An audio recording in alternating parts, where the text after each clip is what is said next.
கவினும் ரொம்ப ட்ரூவாக லவ் பண்ணோம். அப்பா வந்துட்டு இந்த மாதிரி லவ் பண்ணுறியான்னு என்கிட்ட கேட்டப்ப இல்லைப்பா நான் லவ் பண்ணல அப்படின்னு சொல்லிட்டேன். ஏன்னா கவின் என்கிட்ட டைம் கேட்டிருந்தான். 2003ஆம் ஆண்டு முருகேசன் கண்ணகி ஆணவ கொலை, 2012ஆம் ஆண்டு இளவரசன் திவ்யா, 2014ஆம் ஆண்டு உசிலம்பட்டி விமலா தேவி, 2015ஆம் ஆண்டு கோகுல்ராஜ் ஸ்வாதி, 2016ஆம் ஆண்டு சங்கர் கௌசல்யா, 2019ஆம் ஆண்டு கனகராஜ் வர்ஷினி பிரியா, 2024ஆம் ஆண்டு பிரவீன் ஷர்மிளா, 2025ஆம் ஆண்டு கவின். மேற்கோள் காட்டப்பட்ட இந்த அனைத்து ஆணவ கொலைகளும் 21ஆம் நூற்றாண்டுல அரங்கேற்றப்பட்ட அவலங்கள். கவினுடைய வழக்கு இப்ப தமிழ்நாட்டையே உலுக்கி எடுத்திருக்கக்கூடிய வழக்காக பார்க்கப்படுது. இந்த நிலையில கவினுடைய காதலை வெளியிட்டிருக்கக்கூடிய வீடியோ பல்வேறு கேள்விகளை எழுப்புது. கவினுடைய காதலி வெளியிட்டிருக்கக்கூடிய வீடியோவில் இருந்து புதிய ஒரு கோரிக்கையானது தமிழ்நாட்டில் இப்போ வலுத்திருக்கு. அந்த பெண்ணையும் விசாரணை வளையத்துக்குள்ள கொண்டு வரணும் அப்படின்றது தான் அந்த கோரிக்கை. அப்படி கவினுடைய காதலி அந்த வீடியோல என்ன பேசியிருந்தாங்க அப்படின்றத சற்று விரிவாக பார்க்கலாம். அதற்கு முன்பு இந்த வழக்கினுடைய விசாரணை தொடக்கத்துல இருந்து பார்க்கலாம். அதாவது தூத்துக்குடி மாவட்டத்தை சேர்ந்தவர் தான் சந்திரசேகர். இவர் ஒரு விவசாயி. இவருடைய மனைவி தமிழ்ச்செல்வி கவர்மெண்ட் ஸ்கூல்ல டீச்சரா இருக்காங்க. இவங்களுக்கு 2 மகன்கள். இதுல மூத்த பையன் தான் கவின். கவினுடைய முழு பெயர் கவின் செல்வ கணேஷ். இவருக்கு 26 வயதாகுது. இப்ப கவின் காதலிச்ச பெண்ணினுடைய வீட்டை பார்க்கலாம். அவங்க வீட்டில் அம்மா அப்பா அப்படின்னு 2 பேருமே காவல்துறையில பணியாற்றக்கூடியவங்க. இதுல அந்த பொண்ணு சித்த மருத்துவரா இருக்காங்க. அந்த பொண்ணுக்கு ஒரு தம்பி இருக்கான். அவன் பேர் தான் சுர்ஜித். இந்த ஆணவ படுகொலையை செஞ்ச அந்த கொடூரமான செயலை செஞ்சவர் இந்த சுர்ஜித் தான். சுர்ஜித்துக்கு 24 வயசாகுது. இவர் ஒரு பிகாம் பட்டதாரி. பிகாம் படிச்ச ஒரு பட்டதாரி மனசுல இந்த சாதி அப்படின்ற விஷயம் ஊடுருவ காரணம் என்ன அப்படின்றத நம்ம பார்க்கலாம். இவங்க 2 பேருக்குமே காதல் எப்படி மலர்ந்துச்சு, கவினுக்கும் அந்த பெண்ணுக்கும் காதல் எப்படி மலர்ந்துச்சு அப்படின்னு சொல்லி பார்த்தீங்கன்னா, இந்த பெண்ணினுடைய குடும்பம் பல வருடங்களுக்கு முன்னாடி தூத்துக்குடியில இருந்திருக்காங்க. இப்போ அவங்க திருநெல்வேலி மாவட்டத்தில் இருக்காங்க. தூத்துக்குடியில் இருக்கும்போது இவங்க ஒரே ஸ்கூலில் தான் படிக்கிறாங்க. கவினும் அந்த பொண்ணும் இவங்க ஒரு ஃப்ரெண்டாக தான் இருக்காங்க. ஆனால் இந்த ஃப்ரெண்ட்ஷிப் அப்படின்றது நாளடைவில் காதலாக மாறுது. இந்த காதலுக்கு சுர்ஜித் ஆரம்பத்தில் இருந்தே சிகப்பு கொடி தான் காட்டியிருக்காரு. இந்த காதல் கூடவே கூடாது அப்படின்னு ரொம்ப கட்டாயமாக அவர் இருந்திருக்காரு. ஏன் அப்படின்னு சொல்லி பார்க்க போனால் இந்த காதலுடைய எதிர்ப்புக்கு காரணம் கவின் ஒரு பட்டியலினத்தை சேர்ந்தவர் அப்படின்றதுனால, இவங்க 2 பேருமே வேறு வேறு சாதி அப்படின்றதுனால சுர்ஜித்துக்கு இது சுத்தமாக பிடிக்கவே கிடையாது. இவங்களுடைய காதல் பல வருடங்களா தொடருது. கவினுக்கும் சென்னையில் ஒரு ஐடி கம்பெனியில் வேலை கிடைச்சு அவர் சென்னைக்கு வந்துடுறாரு. அந்த பெண்ணும் ஒரு சித்த மருத்துவர் ஆயிடுறாங்க. இப்போ கவின் சென்னையில் வேலை செஞ்சுட்டு இருக்கும் போது ஒரு ஹாலிடேக்காக அவங்க ஊருக்கு போகிறாரு. அப்போ தன்னுடைய தாத்தாக்கு உடம்பு முடியல அப்படின்னு சொல்லிட்டு ஹாஸ்பிட்டலுக்கு போகிறாங்க. திருச்செந்தூர் ஹாஸ்பிட்டலில் தான் அவங்க தாத்தாக்கு ட்ரீட்மெண்ட் பார்த்துட்டு இருந்திருக்காங்க. அதன் பிறகு கவின் தான் நம்ம சித்தா டாக்டர் கிட்ட போகலாம் அப்படின்னு சொல்லிட்டு சித்தா டாக்டர் கிட்ட கூட்டிகிட்டு போகிறாங்க. ஸோ திருநெல்வேலி மாவட்டத்துக்கு இவங்க போகிறாங்க. அங்கே அந்த மருத்துவமனையில் தான் கவின் காதலிக்கக்கூடிய பெண்ணும் பணிபுரிஞ்சுட்டு இருக்காங்க. அங்கே போகிறாங்க. யார் யார் போகிறாங்க அப்படின்னு சொல்லி பார்க்க போனால் கவினுடைய தாத்தா, கவினுடைய அம்மா, கவினுடைய மாமா அப்படின்னு சொல்லிட்டு 4 பேரும் அங்கே போகிறாங்க. கவின் அந்த மருத்துவமனைக்கு போனதை தெரிஞ்சுக்கிட்ட சுர்ஜித் அந்த மருத்துவமனைக்கு வராரு. அங்கே உங்ககிட்ட பேசணும், அம்மா அப்பா உங்ககிட்ட பேசணும்னு சொல்கிறாரு அப்படின்னு சொல்லிட்டு அங்கே இருந்து கவினை சுர்ஜித் அழைச்சிட்டு போகிறாரு. 2 பேரும் ஒரே இருசக்கர வாகனத்தில் தான் கிளம்பி போகிறாங்க. இந்த ஒரு விஷயம் வரைக்குமே காவல்துறையும் சரி, அவங்களுடைய கவினுடைய அம்மாவும் சரி சொல்லக்கூடிய விஷயங்களில் ஒத்துப்போகக்கூடியதாக பார்க்கப்படுது.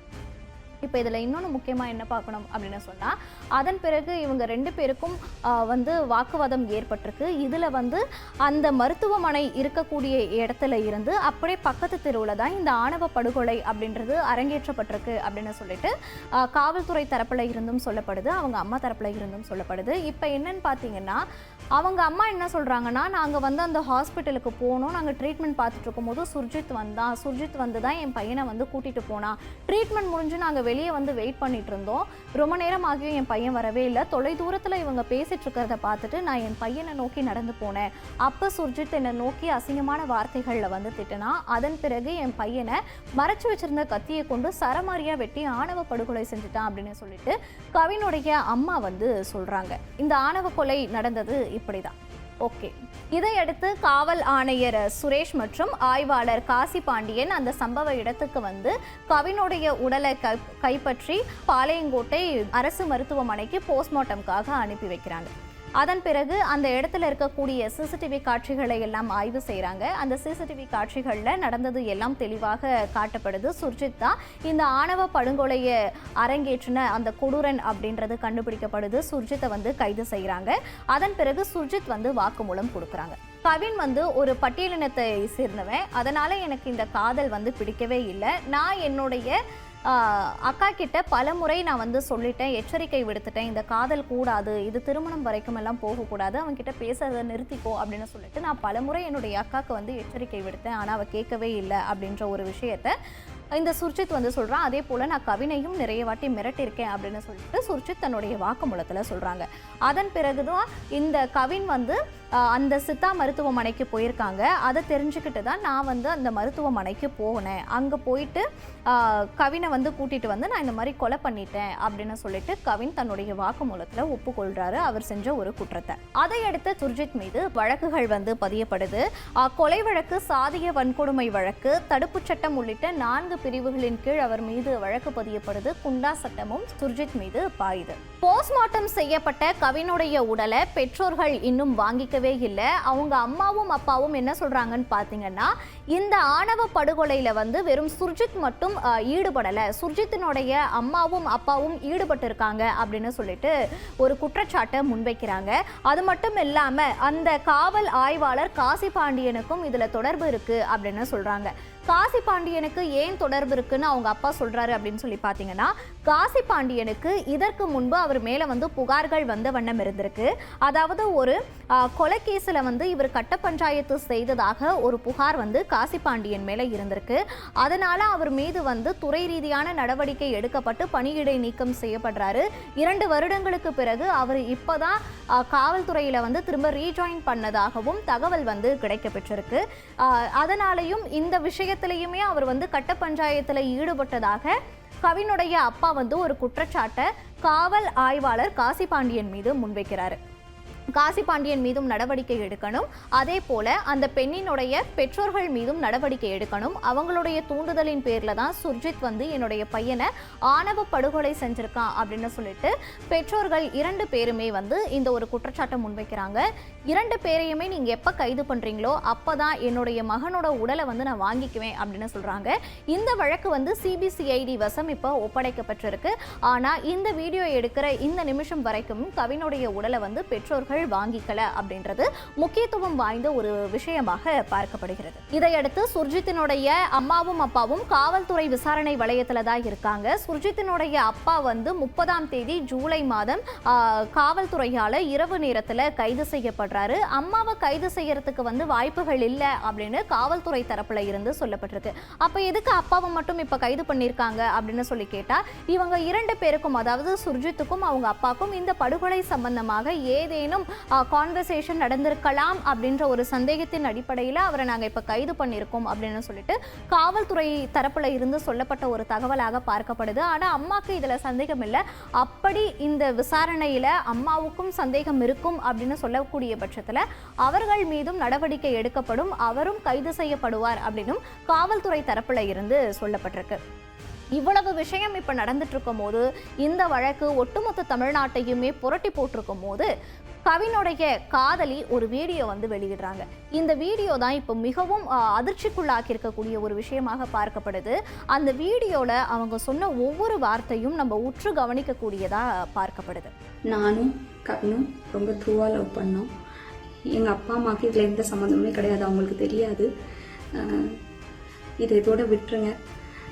நானும் கவினும் உண்மையாவே காதலிச்சோம்.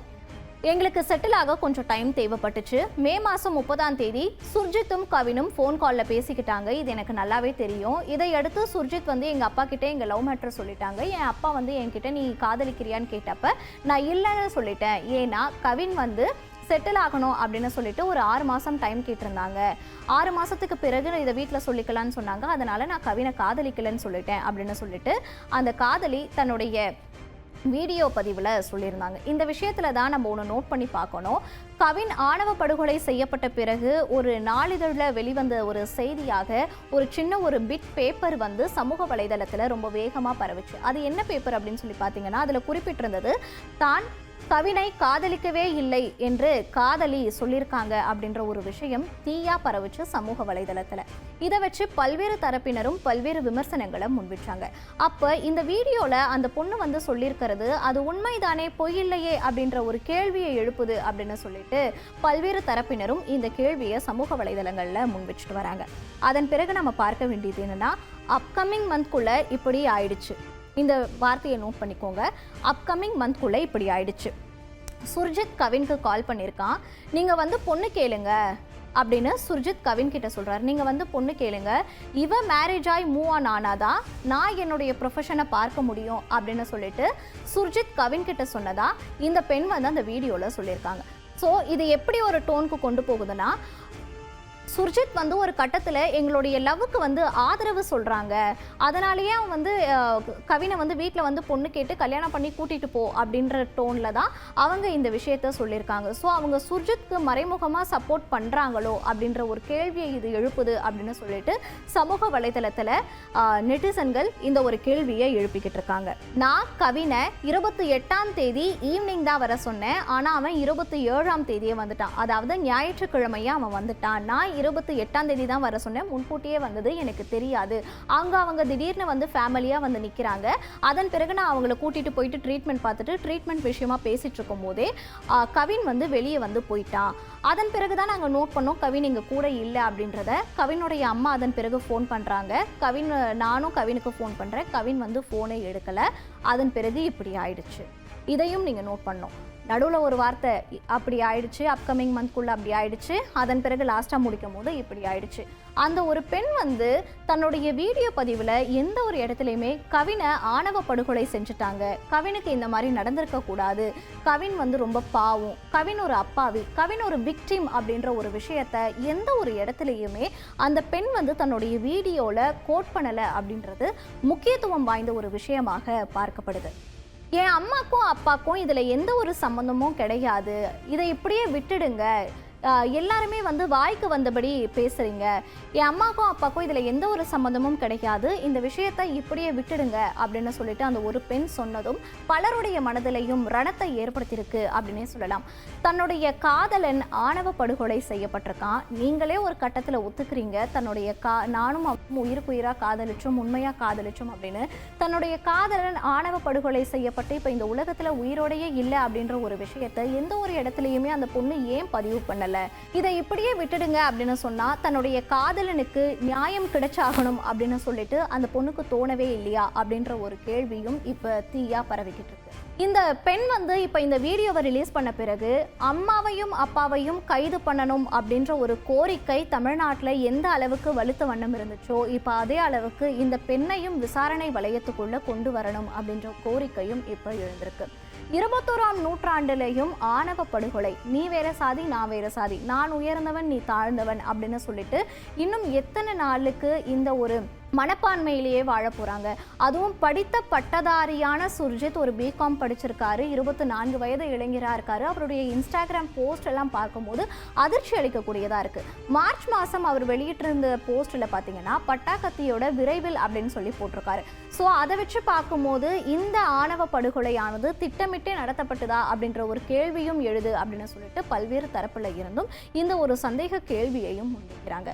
ஒரு படித்த பட்டதாரி இளைஞருக்குள்ள இப்படி ஒரு சாதிய வன்மம் அப்படின்றது புகுறதுக்கு என்ன காரணம், அவங்களுடைய அம்மா அப்பாவுடைய தூண்டுதல் இதுக்கு பின்னாடி இருக்குமோ அப்படின்னு சொல்லிட்டு பல்வேறு கோணங்கள்ல இருந்து இந்த வழக்கினுடைய விசாரணையானது தீவிரம் அடைஞ்சிட்டு வருது.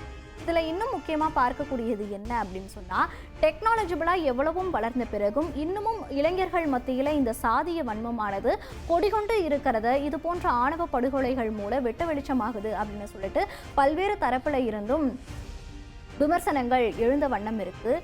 கொலை எந்த ஒரு விஷயத்திலும் தீர்வாகாது, குற்றச்செயல் எந்த ஒரு விஷயத்திலும் ஒரு தீர்வை ஏற்படுத்தி கொடுக்காது, அது மேன்மேலும் பகை உணர்வை தான் ஏற்படுத்தும். குற்றம் யாரு செஞ்சாலும் குற்றம். இது போல ஆணவ படுகொலைகள் எல்லாம் இன்றைய அளவும் அரங்கேறுது. ஒரு சாதிய வன்மத்தினால இந்த மாதிரி ஆணவ படுகொலைகள் அரங்கேறுது அப்படின்றது மிகவும் ஒரு இழிவான செயலாக பார்க்கப்படுது. குற்றம் யாரு செஞ்சாலும் குற்றம். கவினுடைய இந்த ஆணவ படுகொலை வழக்கில் குற்றவாளி கண்டிப்பாக தண்டிக்கப்பட வேண்டும். இந்த குற்றத்தில் யார் யாரெல்லாம் ஈடுபட்டிருக்காங்க அப்படின்னு சொல்லிட்டு விரைவிலே வெளிச்சத்துக்கு வர வேண்டும். குற்றவாளி கட்டாயம் தண்டிக்கப்பட வேண்டும் அப்படின்றது எல்லோருடைய விருப்பமாகவும் எதிர்பார்ப்பாகவும் இருக்கு.